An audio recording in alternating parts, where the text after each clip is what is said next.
our fifth is continuation. Oh, you can see here. Wait.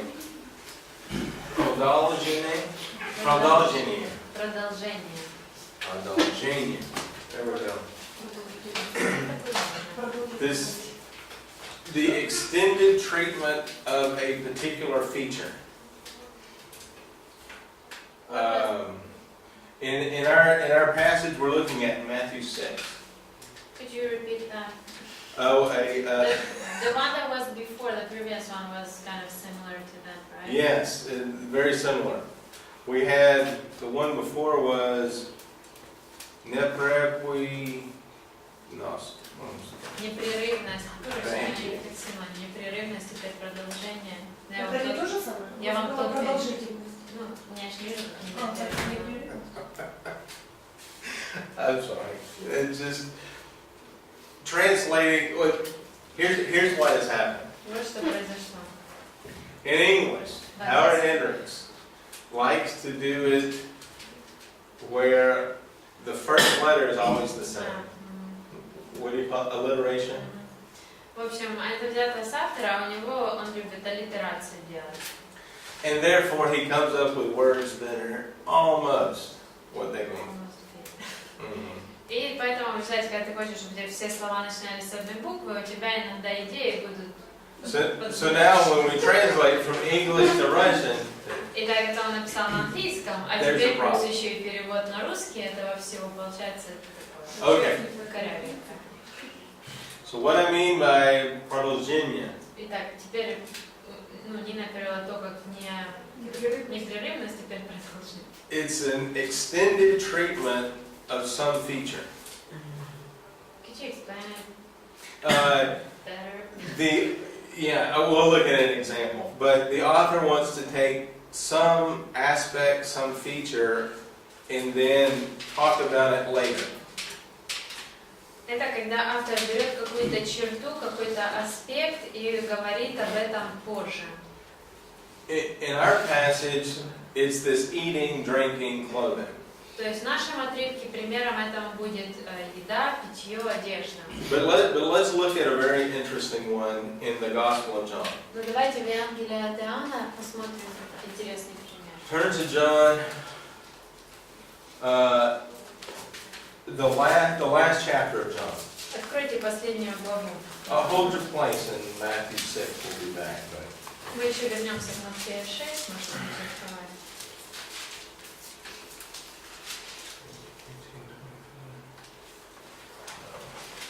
Okay, so in John 21, Так, в Иоанна 21 Jesus appears to the disciples at the Sea of Galilee. Иисус является учеником Галилейского моря.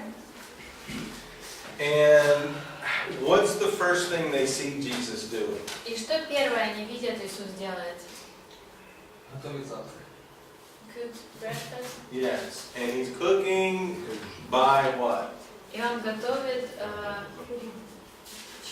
чем? He has a fire. Его огонь.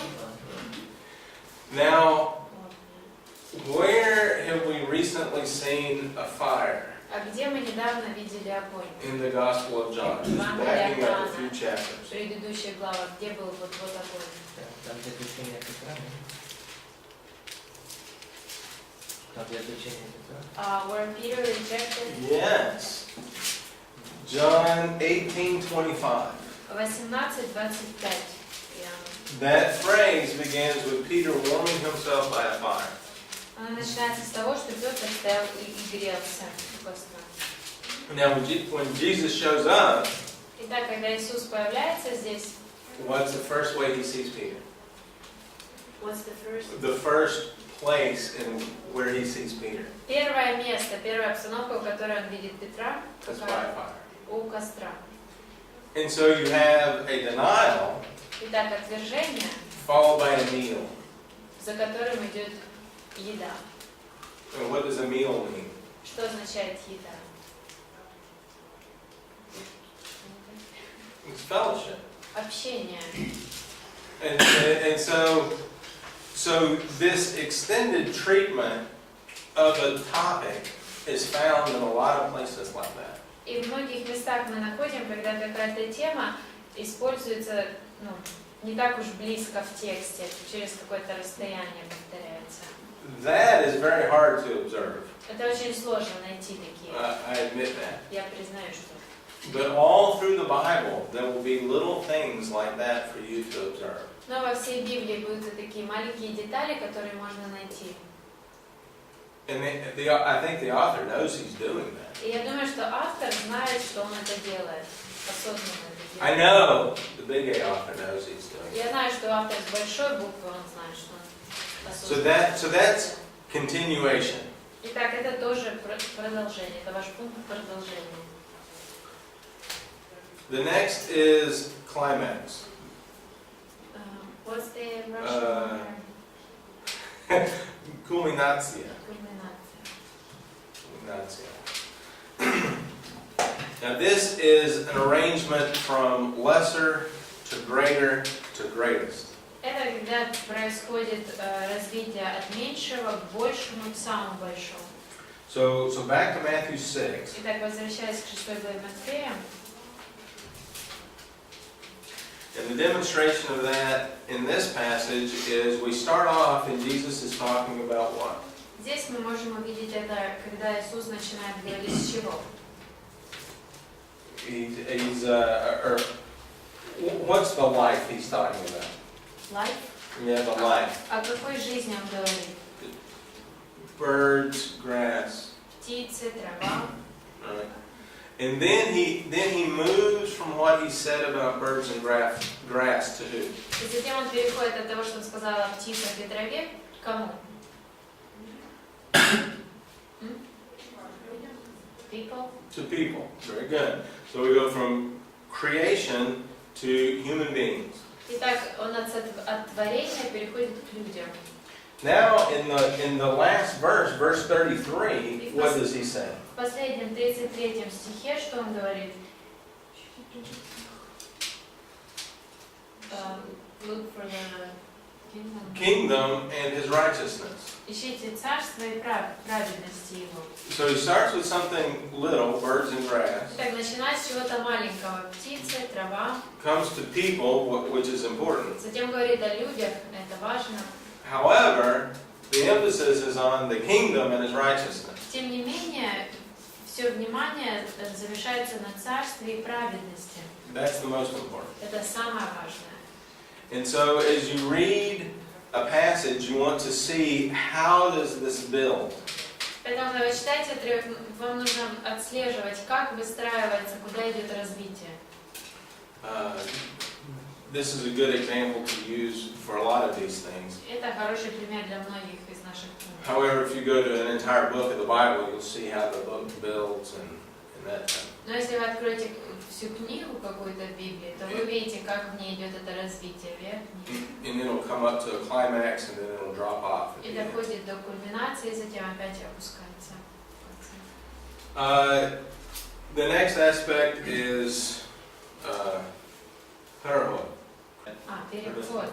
Perihod, yeah. Переход. Sorry. So this aspect is a major change in the text. Итак, здесь речь идет о какой-то сильной перемене, которая происходит в тексте. The example here is verse 34, where he says, "Leave tomorrow alone." Does that will take care of itself? 34 здесь хороший пример, это когда он говорит, не заботьтесь о завтрашнем дне, ибо завтрашний сам будет заботиться о своем. And I'm not sure how that fits into the concept of a pivot. Но я не уверен, насколько это вписывается в концепцию этого перехода. Может быть, 12 глава Матфея будет, до нее идет какое-то развитие, а после нее уже в другую сторону. Maybe chapter 12 of Matthew, because it is a change in his ministry. Oh yes, exactly. Excellent example. Да, вот отличный пример.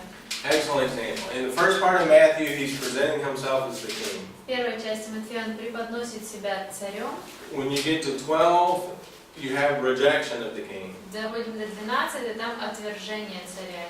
And when you hit chapter 13 and move forward in Matthew, he's talking in parables. И затем переходишь к 13 и до конца книги он уже говорит притчами. So that point of rejection is a pivot in the book of Matthew. Итак, вот этот момент отвержения и является этим переходным моментом. And so you're going up, and then massive change, and then you're doing something different. Итак, развивается ситуация, и затем сильная перемена, и затем по-другому уже идет.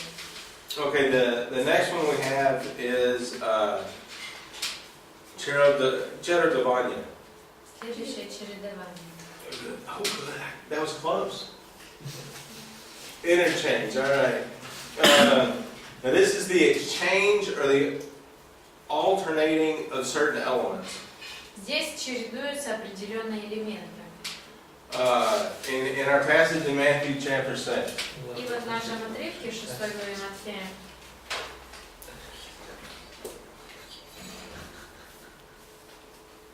He talks about in verse 30.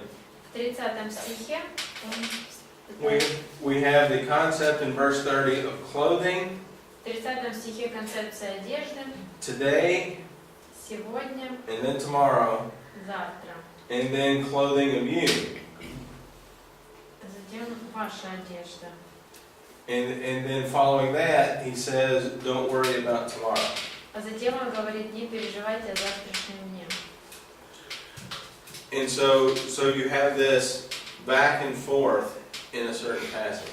Итак, в определенном отрывке мы вперед-назад ходим.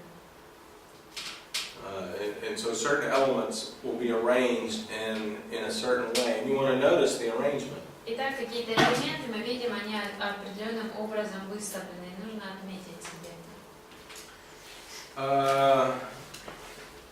Let's get to an exciting passage on this next one.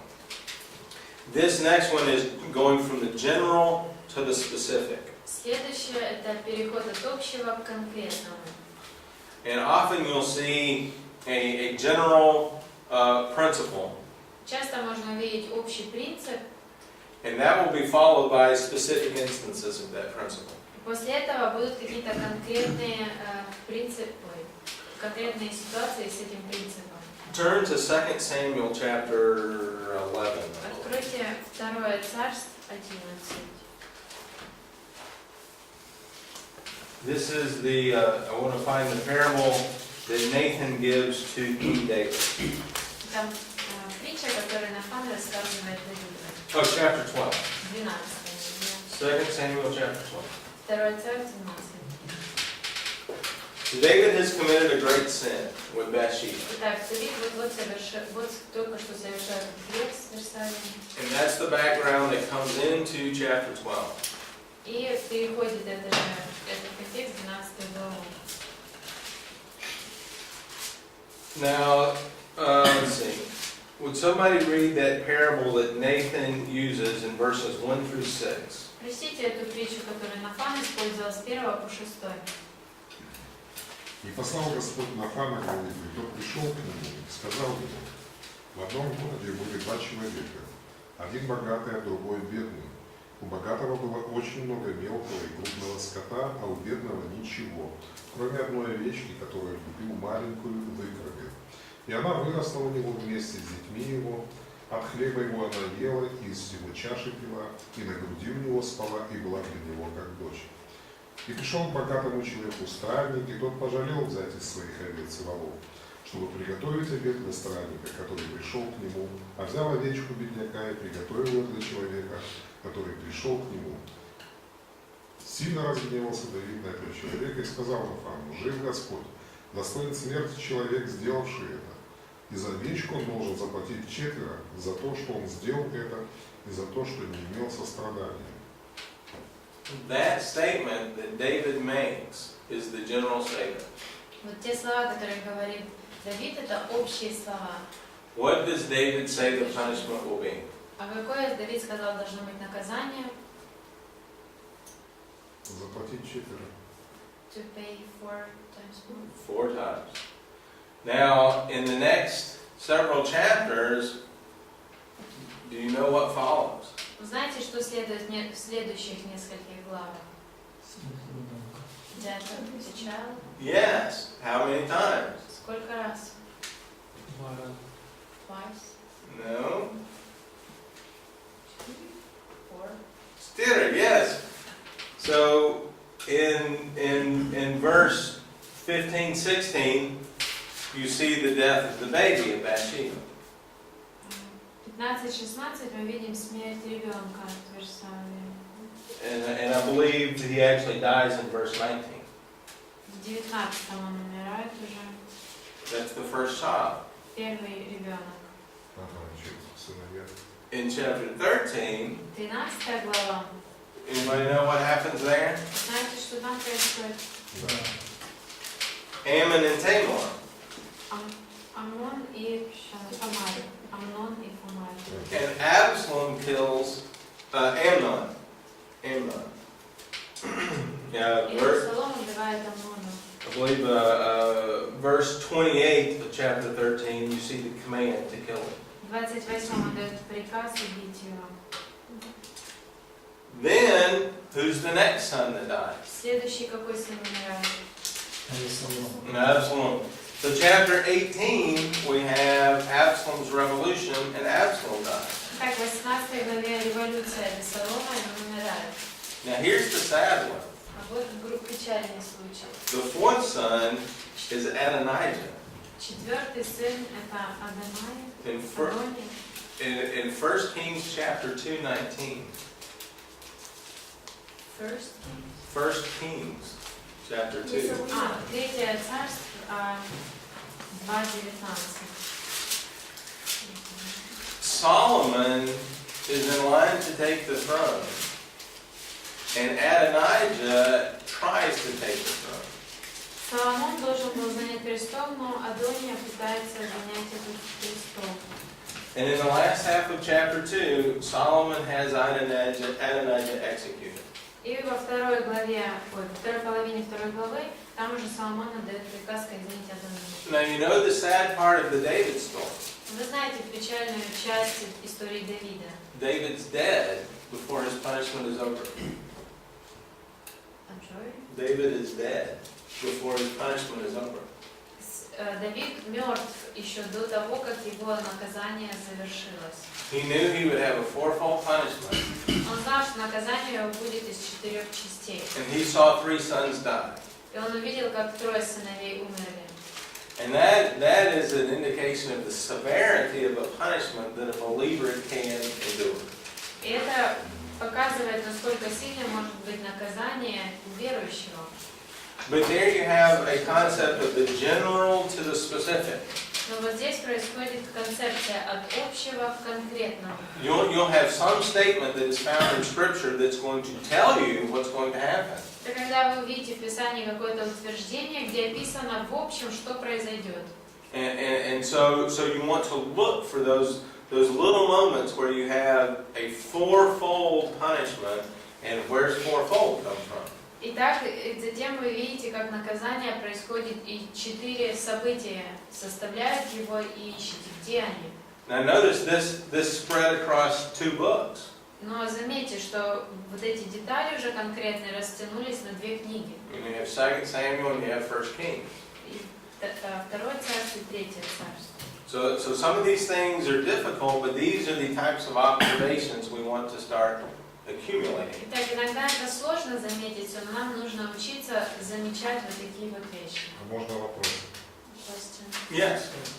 Можно ли отнести к аналогичному случаю в Бытие 31, где Яков с семьей от Лавана убежал, и вот в 32 стихе он сказал, когда искали этих идолов, он сказал: у кого найдешь богов твоих, тот не будет жив.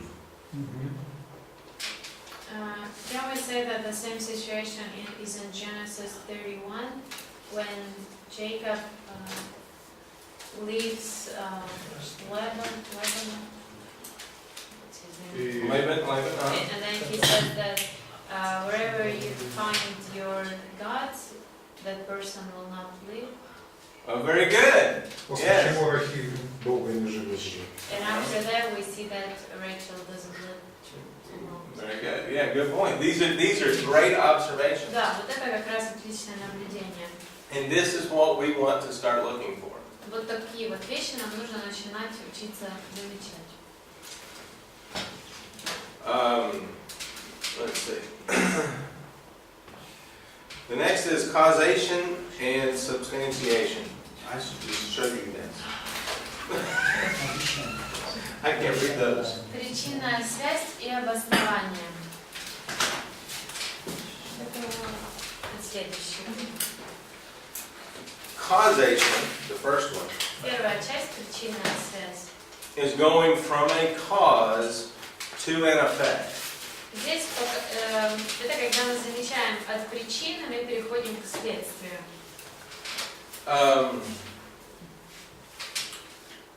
For example, we read Nehemiah 1, Nehemiah's prayer.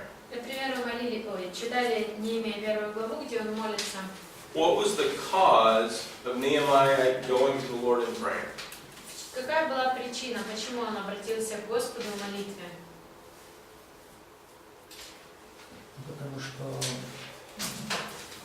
стены не были устроены, город Because the walls запустение were было. not rebuilt and it was this. Yes, he got a report from Jerusalem. Now remember, Nehemiah doesn't live in Jerusalem. Помните, что он не жил в Иерусалиме, он услышал весть от кого-то из Иерусалима. But that report caused him to go to prayer. Услышав эти слова, он пошел, это побудило его пойти молиться. Now, if you're familiar with Nehemiah, what's that prayer now cause? Если вы знаете, что в этой книге происходит, причиной чего стала эта молитва потом? Он говорит, помни завет свой с Израилем. He says to God, remember your covenant with Israel. That's right. And so that was the effect of this cause. Now that becomes a new cause, and what happens to Nehemiah and the rest of the book? Итак, если это становится причиной чего-то нового, то что, какой результат в конце книги с ними, что происходит?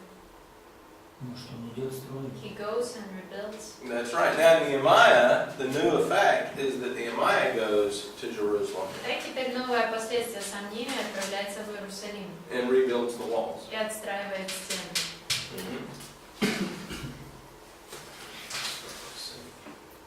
And so you want to understand these relationships in the Scripture as well. What causes what effect? Итак, вот такую связь тоже нужно отслеживать в Писании, что является причиной, а что является следствием. Next is instrumentality.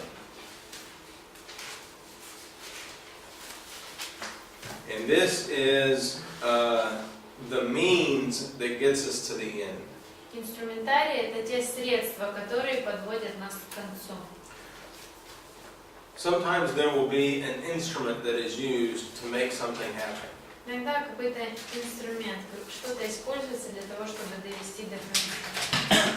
Habakkuk is a good example of this. Хороший пример этому будет книга Аввакум.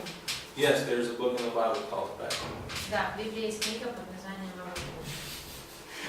Humor does communicate. It just no puns. Все-таки переводится юмор, но Bolander told me don't use humor because it doesn't translate. Боллинер ему сказал, что не нужно шутить, не надо юмор использовать, потому что при переводе все теряется. So, good, hey, all right, I got a laugh. So, in Habakkuk, Итак, в книге Аввакум. Habakkuk sees injustice in the land. Аввакум видит, что в земле происходит несправедливость, He wants God to judge the injustice in the land. и он хочет, чтобы Бог наказал эту несправедливость в их земле. Do you know what God shows him after his request? Вы знаете, что Бог ему показал после его просьбы? What? Что? Вавилон исправил. Babylon is mighty. That's right. He shows him the Babylonian army. И он показывает ему армию Вавилона. And Habakkuk says, no, that's not what I meant. А он говорит, нет, я не об этом говорил. So there is an instrument that accomplishes God's justice. Итак, есть какой-то инструмент, который достигает Божьей справедливости. Now the interesting point of Habakkuk is that's not the instrument that Habakkuk wanted. Но интересно в Аввакуме то, что это не тот инструмент, которого хотелось Аввакуму. But you want to notice these things in Scripture. What's the instrument that makes something happen? Но нужно замечать, что является инструментом для того, чтобы что-то произошло. Explanation or analysis. Объяснение или анализ. An idea or an event will be followed by an explanation.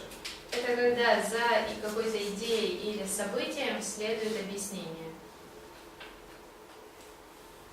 For example, when we looked at Revelation chapter 1 yesterday, Например, как вчера мы смотрели Откровение, we saw this concept of 7 lampstands. мы видели, как дается концепция 7 светильников, And then 10 verses later, we saw that 7 lampstands are the 7 churches. а затем 10 стихов ниже мы увидели, что 7 светильников — это 7 церквей. So you'll have a concept and then the Bible will explain itself. То есть дается какая-то концепция, и затем Библия сама себя объясняет.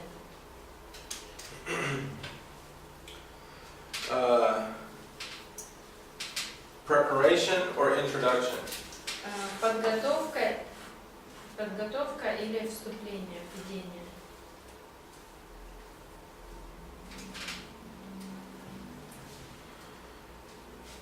In our Matthew 6 passage, that section begins with "for this reason." With four. For this reason. A deal to go. For this reason.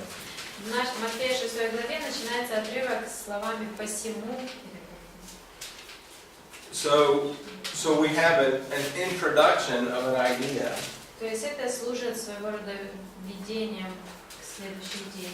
And that introduction is that Jesus is going to give a reason for what he said before.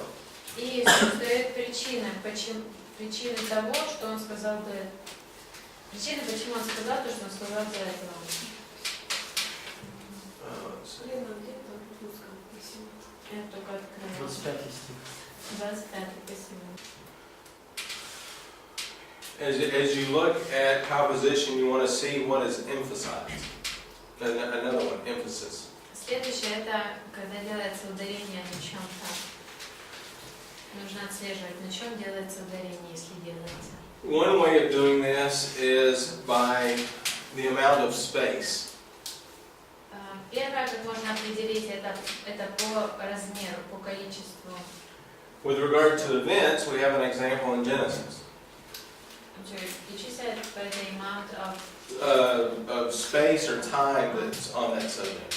То есть можно определить по тому, сколько выделено на это времени, какое время охватывает, какое, в общем, по размеру можно определить. Например, в Бытие у нас говорили о количестве событий в Бытие. So in Genesis, you have 11 chapters on the first events of Genesis. Так, в Бытие у нас 11 глав на первые события Бытия. And you have 39 chapters on Abraham, Isaac, and Jacob. И затем 39 глав на Авраама, Исаака, Иакова. And therefore, what is being introduced and what is being emphasized? Поэтому что здесь вводится и на чем делается ударение? Well, I guess I don't need to ask the question. You can see we have an introduction and we have an emphasis. Думаю, вы сами видите, что первая часть это как вступление, а затем на второй части уже делается больше внимания уделяется. Now in the Gospel of John, if you look at the number of days in John, И также в Евангелии от Иоанна, если посмотреть количество дней, там, we have 5 chapters devoted to one day. у нас есть 5 глав, которые описывают один день. In John 13 through 17, we call that the upper room discourse. С 13 по 17 глава называется у нас эта беседа в горнице. So you have 5 chapters out of 22 that are related to one event. Итак, из 22 глав, 5 глав описывают лишь одно событие. So it's obvious that John is emphasizing that particular speech. Итак, мы точно можем увидеть, что Иоанн подчеркивает особо вот эти слова Иисуса. In Matthew, you'll follow discourses. В Матфея тоже вы видите разные беседы. 342 verses out of 1,000 are in his discourses. 340. 340 стихов выделены на вот такие беседы из 1000. And so the emphasis with Matthew is Jesus' teaching. Итак, в Матфея он делает свое ударение на то, чему учит Иисус. In other books, you'll take a look at, for example, epistles. В других книгах, например, в посланиях, They have doctrine and application. идет доктрина, потом применение. Ephesians 3 and 3. Ефесянам 3 главы и 3 главы. Romans 11 chapters of doctrine. Римлянам 11 глав доктрины, 5 chapters of application. 5 глав применения. So you see what's emphasized. Так вы увидите, на чем делается ударение. Let's see. And then, of course, you want to look for thesis sentences, the theme verse. И затем также нужно искать стихи, которые являются тематическими для отрывка. All right. Our next law of structure, Следующий закон структуры. summarization. Итог, подведение итога.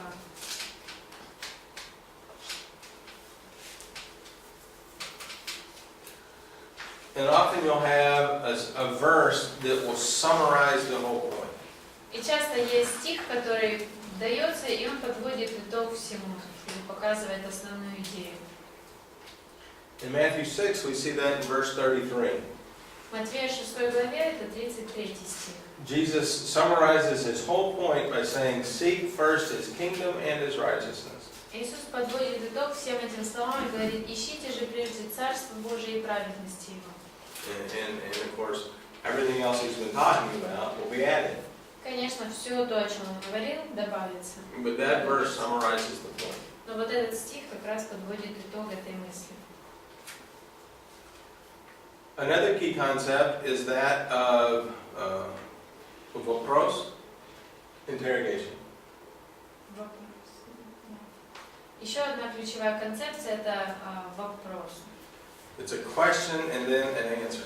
Когда дается вопрос, затем ответ, как допрос. As you're reading through Scripture, pay attention to questions. Когда вы читаете Писание, обращайте внимание на вопросы. Why would a writer who already knows the answers tell you about somebody asking a question? Для чего автору, который уже знает ответ на этот вопрос, задавать вам вопрос? Well, it's the same reason I'm asking you a question, but I don't wait for the answer. То же самое, почему я задаю вопрос, но при этом не жду ответа от вас. Чтобы активизировать внимание. To draw our attention. Exactly. To get you to think about it. Чтобы вы начали думать об этом. So look at Job chapter 38. This is my favorite one of these. Вот один из моих любимых отрывков, Иов, 38 глава. Now, as we're involved in observation and we want to see the atmosphere, Так, когда мы вот занимаемся наблюдением, хотим проследить, какая атмосфера, think about the atmosphere of the book of Job. подумайте об атмосфере книги Иова. Job is this poor, wonderful man who's been pounded in life. Just with a hammer. Прекрасный человек, который просто был разбит в жизни своей. He's lost his children, Потерял детей, lost his money, потерял деньги, lost his health. здоровье потерял. And at the beginning of the book, we know that none of it was Job's fault. И мы знаем из начала книги, что сам он в этом не виноват. And then he has 3 friends come and tell him why he's such a horrible sinner. А затем приходят его 3 друга и рассказывают ему, почему он такой ужасный Now, грешник. those are the friends you want to find in life. Вот такие друзей в жизни надо искать. And now God shows up. Затем появляется Бог. Now, if you look at chapter 38 and then all the way through the rest of the book, Если God is asking Job questions. начнете читать с 38 до конца книги, Бог задает Иову вопросы. But if you look at those are questions that Job can't answer. Но если вы посмотрите на все эти вопросы, то это те вопросы, на которые у него нет ответа. Now, the point of all of that Итак, какая суть этого всего? is Job doesn't need to answer it out loud. На то, что Иову не нужно вслух отвечать на эти вопросы, The answer is obvious. потому что ответ очевиден. As God is confronting Job with his humanity, Потому что Бог указывает Иову на его человечность. and he's confronting Job with how great God is. И указывает на то, насколько велик Бог. And that's the answer to Job's problem. И вот это и есть ответ на проблемы Иова. So when you see questions, they're very important. Итак, когда вы видите вопросы, они очень важны. And the author has a different reason for why he's putting questions. И разные причины у автора могут быть, для чего он задает вопросы. But that's really the reason for the questions in Job. Но вот причина, почему были вопросы в книге Иова. Let's see.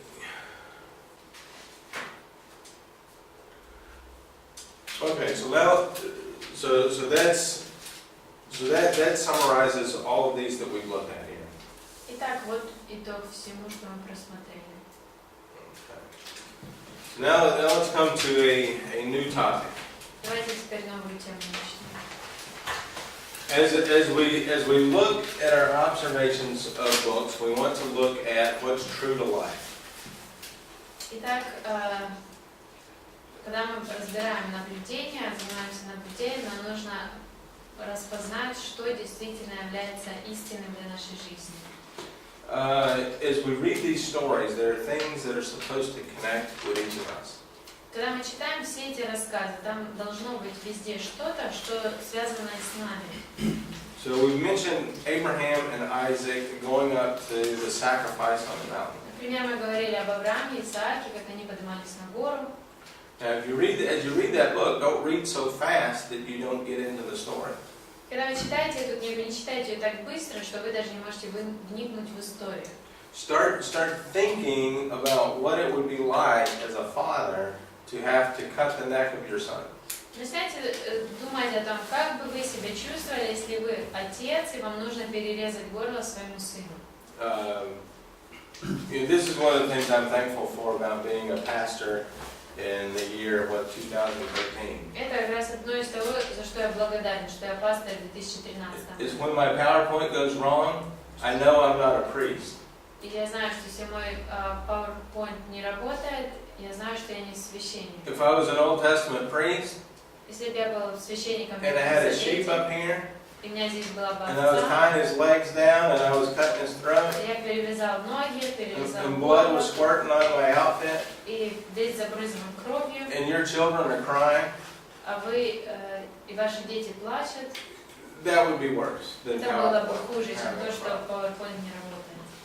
See? So you want to kind of get yourself into the story. То есть, видите, вам нужно вникать, ставить себя в эту историю. For example, on Passover. Например, в Пасху. Passover is on the 14th of Nisan. Пасха произошла 14-й день Ниссана. The Passover lamb was supposed to be brought into the home on the 10th of Nisan. 10-й день Ниссана агнец пасхальный должен был быть внесен в дом. So what happens when you bring a lamb into a home А что происходит, когда ягненка вносят в дом and you keep it in the house for 4 days? и 4 дня держат в доме? What happens to your children? Что с детьми будет? Они привыкают. They get used to it. That's right. And that lamb becomes what? И чем становится этот ягненок? Домашнее животное. Pet. Your It's a pet. pet. Yeah. And then 4 days later, you take this lamb to an altar and you cut its throat. А затем через 4 дня ты относишь на жертвенник и перерезаешь ему горло. Now, do you see the story that's taught to those children? Видите, чему учатся эти дети? That's God's son. Это Божий сын. That's the analogy. Ну, аналогия в этом. Have I gone over? Where are we? No. Oh, I'm supposed to go to. Okay, good. I just want to make sure. Y'all are getting tired. I'm getting tired. И вы уже Well, знаете, я устаю. I just looking at the clock. I just wondered. So you want to get into the story Итак, as you вам read the нужно Bible. вникнуть в историю, когда вы читаете Библию. Think about Moses and the rock in Numbers chapter 20. Числа, 20 глава. Подумайте о Моисее и скале. Moses was kept from going into the land because of what he did in Numbers 20. Из-за того, что Моисей сделал в числа 20 главе, из-за этого он не смог войти. And this is the interesting point of Hebrews chapter 3 that you brought up. И интересный также момент, когда вы затронули в Евреям 3 главе. Moses is included in the generation that died in the desert. Моисей включен в то поколение, которое умирает в пустыне. And he died in the desert because he had to spend 40 years with people complaining about everything. И он умирает с тем поколением, которое 40 лет, из-за которого 40 лет он ходил по пустыне, из-за того, что они постоянно на все жаловались. Do you know how many times they had a water problem in 40 years? Знаете, сколько раз у них была проблема с водой за 40 лет? I can't imagine. Не могу даже представить себе. There's about 4 or 5 incidents that are recorded. Записано примерно 4-5 раз, когда они жаловались. And God solved their problem with water in several different ways. И Бог различными способами решал проблему воды. They had no water, and he struck a rock, and water came out. Не было воды, он ударил по скале и появилась вода. They had poisonous water, he threw a tree in and made it sweet. Сначала потом была ядовитая вода, он положил в нее веточку, и она стала. And now, 38 years into this, they're still complaining about water. И вот прошло 38 лет, и они все еще жалуются на воду. And God tells them to speak to the rock. И Бог говорит ему проговорить скале. And what does Moses do? А что Моисей делает? He hits it. Он Do you бьет. understand why? Понимаете почему? Of course. Конечно. And yet we can't do that. That's the point of the story. И тем не менее, суть истории в том, что нам нельзя так делать. But I feel for him. Но мне жалко его. I understand. Я понимаю. Think about Noah as he comes off the ark in Genesis chapter 9. Теперь вспомните Ноя, когда он вышел из ковчега в 9 главе Бытия. Noah makes a vineyard, Он строит виноградник, and Noah gets drunk. напивается. Can you understand why Noah gets drunk? Понятно, почему он напился? Just think of what the earth looked like after being a year underwater. Представьте, как выглядела земля, проведя год под водой. So you think about these issues И так, когда размышляешь об этих всех вещах, because the Bible takes us to the place where we all live. The Bible takes us to where we all live. И потому что Библия, она нас помещает туда, где все мы живем. I mean, every one of us should be able to engage in most of the stories in the Bible. Я имею в виду, что каждый из нас может найти что-то для себя во всех историях Библии. And it's because God is speaking to people. Это потому, что Бог обращается к людям. Well, let's start talking about charting. Давайте говорить, начнем тогда схемы разбирать. I don't have pictures of this.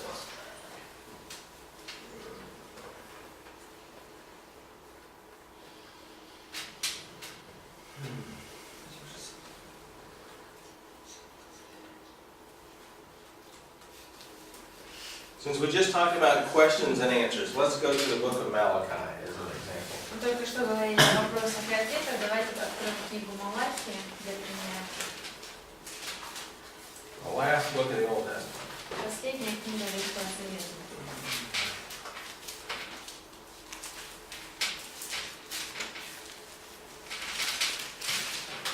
Malachi, you know, is the Italian book of the Bible. Малахия. Oh, I'm sorry. That doesn't translate that. But it's also the whiny book. Это также книга Whiny Whiny is о плаче. Yeah. So, one of the structural elements of the book of Malachi are the questions that are found in Malachi. Вопросы, которые мы находим в этой книге, как раз являются одним из элементов ее структуры. So as you would chart the book of Malachi, Поэтому, если вам нужно было составить схему по этой книге, you want to find where the questions are asked, and that's where you divide your sections. и тогда вам нужно было бы найти, где задается следующий вопрос, и вот здесь начинается новый раздел. For example, verse 6. Например, 6 стих. Can somebody read verse 6 of Malachi chapter 1? 1 главы, 6 стих, прочтите кто-то. Сын почитает отца, а слуга своего господина. Если я отец, то где почтение ко мне? Если я господин, то где ко мне уважение? Говорит вам священники, бесчестящие имя Мое, Господь сил. Вы говорите, чем мы бесчестим Твое имя? Вот так. So we have there, and if you want, way, all right, fantastic. So if you want to get into that passage, Так, если вам нужно разобрать этот отрывок, you have to read that question. Well, how have we despised your name? то нужно предсказать этот вопрос. Ну чем мы бесславим имя Твое? So God says you've despised my name, Бог говорит, вы бесславите мое имя. and the people complain, well, how did we do that? А люди жалуются на эти слова, говорят, ну как это мы это делаем?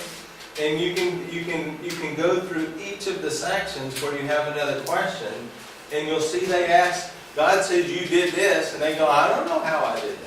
И можно проследить все части этой книги, где Бог говорит, вы сделали вот это, они говорят, ну как это я это сделала, я не знаю, как это я это сделала. So as you take a book of the Bible, you want to find out where the sections are and mark them out. Итак, когда вы исследуете всю книгу, вам нужно проследить, где будут основные части, и разделить.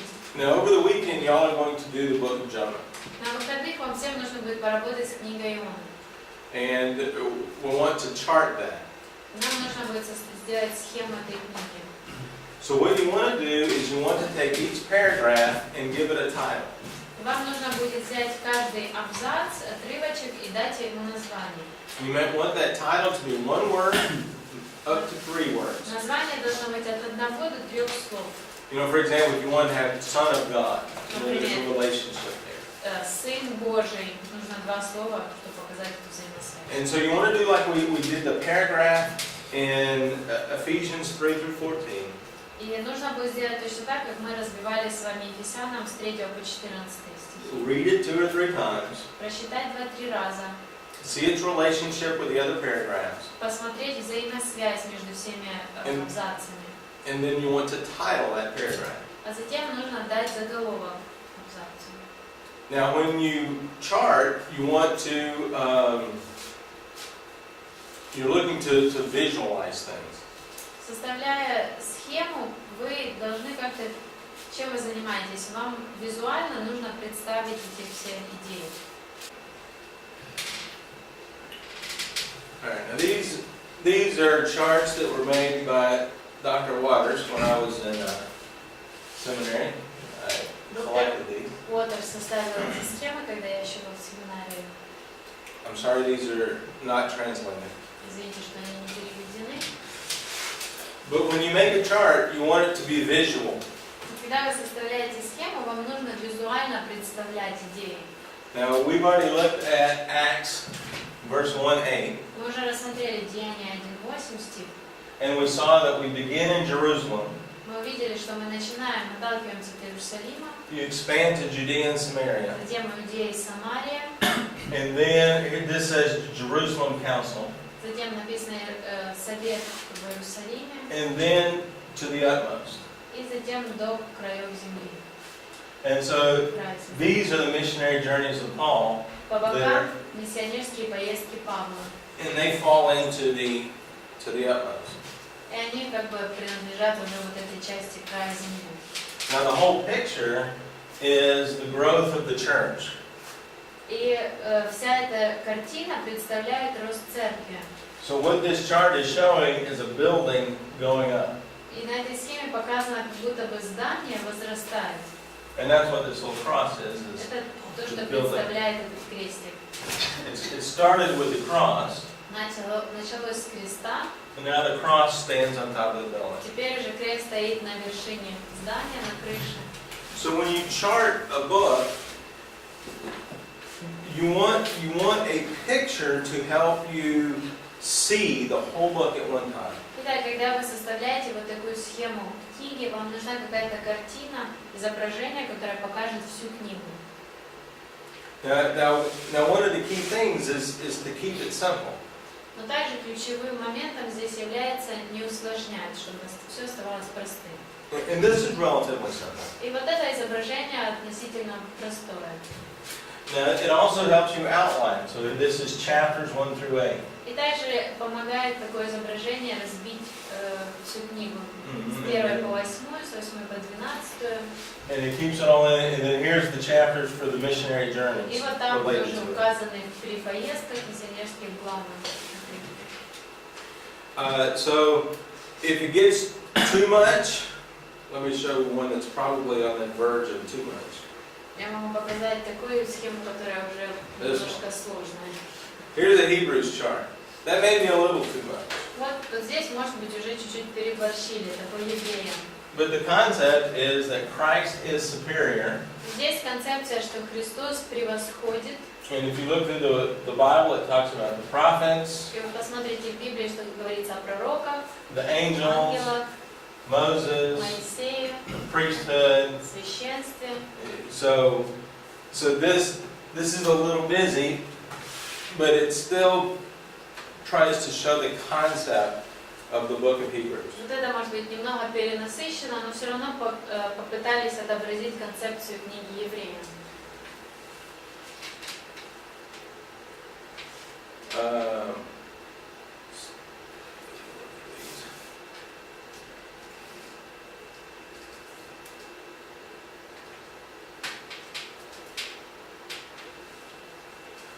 Here's the book of James. Вот книга Иакова.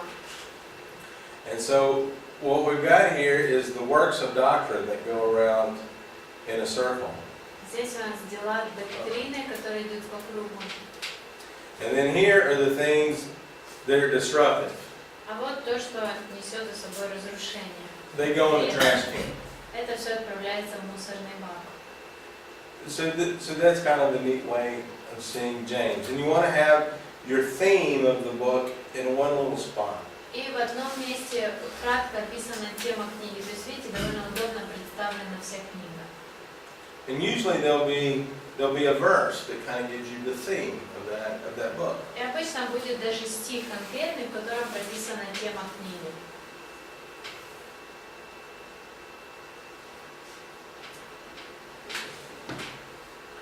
There's a one for somebody that's not very creative. Вот пример схемы того, кто не очень творческий. But again, he's got his outline, his first segment, second segment, Но все равно есть план. Первый сегмент, второй, the body, and the closing statement. основная часть и завершение, заключение. Let's see. Вопрос. Мы должны делать план книги или по абзацам разбить?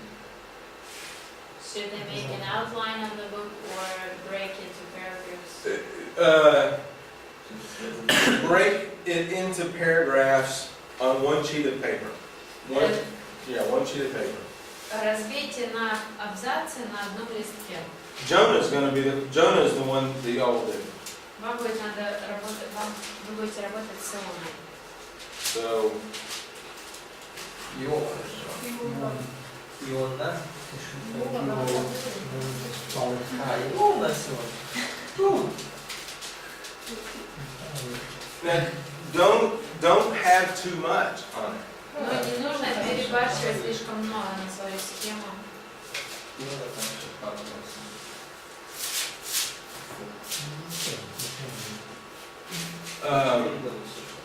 For example, Jonah chapter 2 is one poem.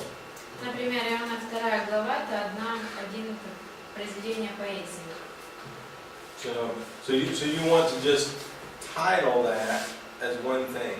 То есть вам вот здесь надо это отдельно взять этот весь кусочек, дать ему название.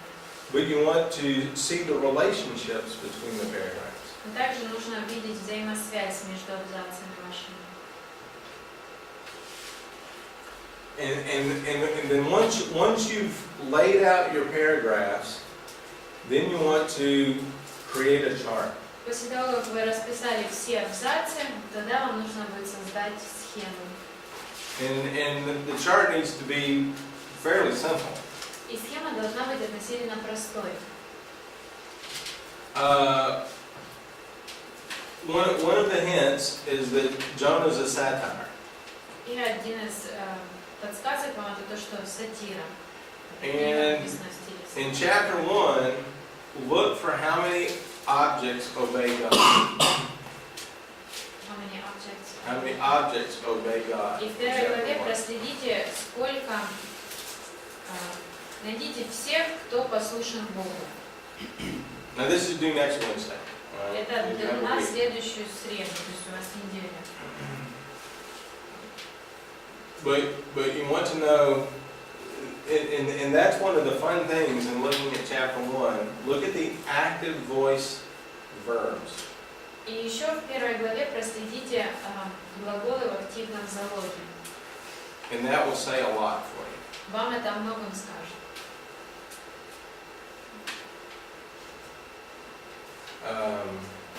We'll use some examples. So here's the book of 2 Thessalonians. Вот книга 2 Фессалоникийцам. So chapter 1 relates to chapter 2 Первая глава связана со второй, and chapter 3 с and третьей, I guess there's only 3 chapters in 2 Thessalonians. там только 3 главы. But right there in the center, the purpose statement is mentioned very quick. Но в центре упомянута сама цель написания этого послания. And you notice time comes out on this picture. И вы также можете заметить, что время присутствует где времени во всей этой. On the left, time's running out. Слева у нас время заканчивается. In the middle, chapter 2, time started. Посреди второй главы время начинается отсчет времени, In chapter 3, nobody knows. а третья глава никто не знает. No, nobody knows the day or the time. Никто не знает день или час.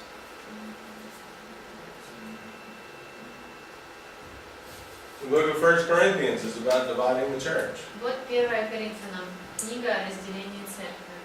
And all these different issues are what divides the church. И все вот эти вот вещи, это то, что разделяет церковь. This is very simple. Очень по-простому представлено. Proverbs, here's a nice chart for Proverbs. Вот хорошая схема книги притчи. So this is chapter 1, verses 1 through 7. Это, Verses 1 through 7. первая глава с 1 по 7 стих. And that would be chapter 1 through 9, Теперь с 1 главы по 9, and 10 through 2 с 10 по 22, 16. And so that kind of gets the whole book on one piece of paper. То есть вот здесь на одном листочке представлена вся книга. And so this is the objective of charting. И вот в этом и есть цель составления схемы.